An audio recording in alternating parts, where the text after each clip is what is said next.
Hey everybody, today is almost kill event day, which I'm not going to have a video of me going out and getting my ass kicked out in the real world.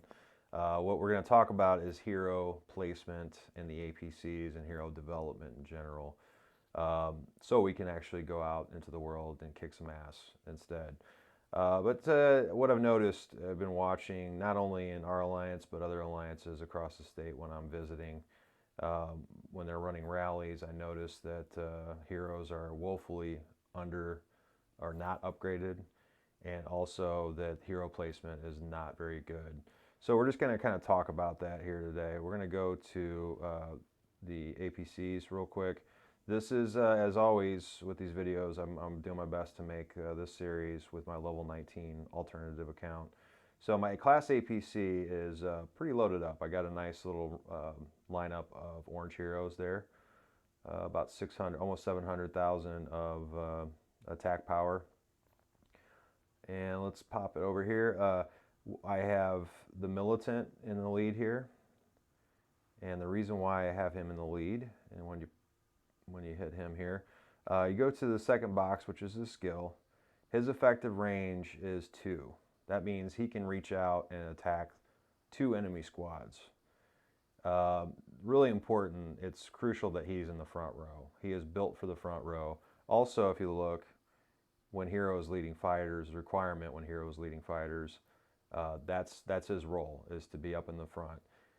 So what his skill deals with right now on the current level, he's got 35% chance to deal 458% ferocious damage and 2 random enemies within the range. Hero squad has 80% might decrease for 2 turns. That is huge. If he hits somebody, if he gets that 35% chance, they basically, you just really did some serious damage to that attacker. They're not going to be able to hit you as hard for the next 2 turns. And 458% damage is a massive, massive upgrade. So that would be a major hit. So I got him in the right place. Go back to the second guy is the Arsenal, and his skill is his effective range is 3. So his skill is also 2 random enemy squads. So what it means, he has to jump over the militant, and then he's got 50% chance to hit 2 squads, 2 enemy squads there, if that makes sense. So he could also be in the front row, but because I have the militant, I'm going to keep the militant in the front row. But 50% chance to deal 180% damage to multiple enemy targets. So 50-50 proposition, he's going to do some more damage to those squads he hits. Not too bad. The last row is my Dawn Guardian, and he is specifically meant to be in the back row, pardon me. He has an effective range of 5. So he's going to jump over the Arsenal and the Militant, and he still has 3 shots to be able to attack, he has 3 squads that he can attack. And his damage is 45% to deal with 330% damage to a single enemy target. Also very good. Back out here, I just want to show you not only the first skill, but the second skill on top of that. And I'll get to why these are extremely important now in a minute. But 30% chance to make 2 friendly squads take 27% less damage, lasting 2 turns.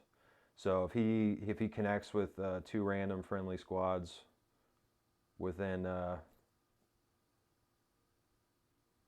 so if he hits those 2 enemy squads, then the friendly targets behind him take 27% less damage. I had to work that out real quick, but so again, extremely important. That guy's for just being a regular hero, not an S1, S2, or S3. That's really significant. So back out here, the Arsenal, I don't have his skill unlocked, which I need to really quickly. But again, you can look and see what he has going on there. And then Dawn Guardian, which I don't have his skill unlocked either.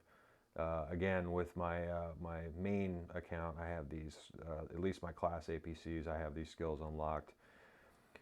So you can see what Dawn Guardian has too. He has some special attacks there, and those are really important. So the point of all of these guys right here, or let me take a step back again.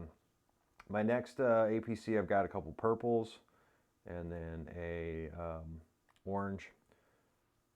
This guy here, this weird looking dude, his range is 2 as well, so he needs to be up front. Do not stick him anywhere except up front. I was about to say something else there, but then the Necromancer, also weird. Her effective range is 3, so she has 65% chance of dealing, that extra damage to 2 enemy squads. So she's okay in the second row. And then of course I have this fella he's got an effective range of 4. Make sure when you're putting your heroes in the right place, make sure that you look what the requirement is, because he's leading vehicles. If I have him leading fighters, it's not going to work out. You're not going to get this special skill here. So back to that, I just wanted to point out too, the militant, he is also required to, wrong one. He has to be leading fighters. So you got fighters, vehicles. You have, point is you have heroes that are specific to different troop types. So that's the idea, and what I want to also touch base on is, so make sure that you have, before I get into that, make sure that you have them in the right places. You have to have the effective range of 2 in the front, 3 or 4 in the middle, and then ideally a 5. There's not too many 5s out there. Dawn Guardian's one of the most visible one, at least. I will say this, the purple heroes are they are only 3s. That's as far as they go. So that's why initially I had all purples in that second APC. Once I started getting Mr. Razor upgraded, I realized that I had to move him into the back row. All right, let's go back to, let's see what I got here. I'm just going to do a real general. Let's play with these free troops here real quick. So what I've noticed is a lot of people have the dictator skill upgraded, but then they don't have any skills upgraded beyond that. And it's extremely important that you at least unlock these skills, because if I don't unlock it, I get nothing. If I do, I automatically get that skill in place. So, wisdom medals are hard to come by. If you've watched my other videos, you realize there's a better way to do that rather than just opening those or going to the, I forgot what it's called right now, but that building where you can unlock those wisdom medals. If you get your COZ boxes, you're able to get more every day. But you want to use these wisely, but you also, whatever you need to do, get those skills unlocked, because again, that's a huge upgrade, huge upgrade, huge upgrade. Once you get down to here, and I'll just focus on the oranges really quickly, to unlock, you need an orange medal to do that. To unlock, to awaken, of course, you need not only an orange medal, but the hero-specific medal. 2 orange medals. 3 orange medals. So it gets harder, but at least get these first 4 boxes opened. Now, what I've also noticed, and this is just, let me go back here. What I've noticed is a lot of people will get an orange, and they'll say, well, I got an orange, great. And they'll get rid of their purple heroes. Bad idea. Until you start getting a lot of wisdom medals coming in, until you start kind of getting up in level, building up your troops, all that stuff. Purple heroes are fine, and they're a lot more easy to upgrade. I'll just go up here real quick. Just use him as an example. I haven't done a whole lot. I don't fight with this account at all. Not yet, at least. I've been waiting to upgrade. So I'll just put this in perspective. To upgrade his 4th level special skill, it only takes 30 wisdom medals. Back out here, see if I can find something comparable. Nope. Well, okay, so not much, but when it gets up to the higher, well, it's 30 versus 60, and that would be 6th level versus 4th level.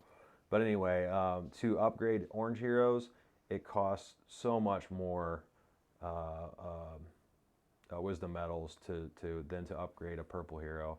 And I've said it, you probably heard me say this in Alliance chat, but a purple hero that's fully upgraded will destroy a moderately upgraded orange hero any day, all day long, or an S1 or an S2.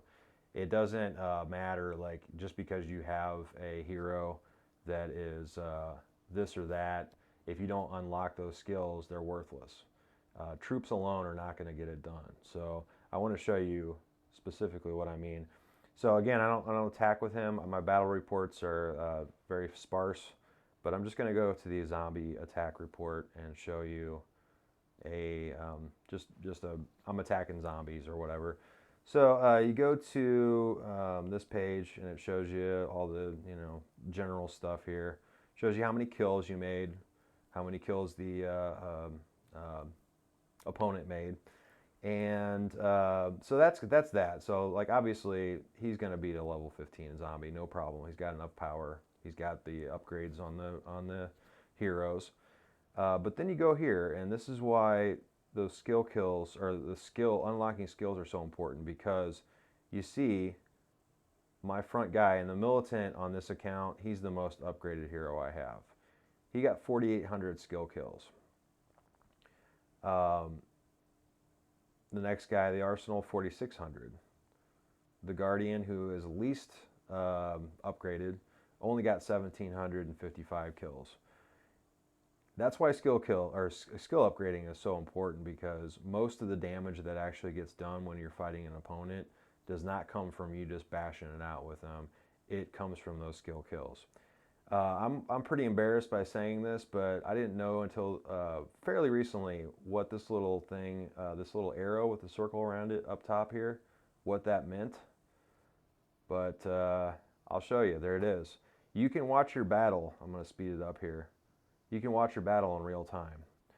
And this is really important when you're figuring out where your heroes need to be. And does this hero do this or does that, do that?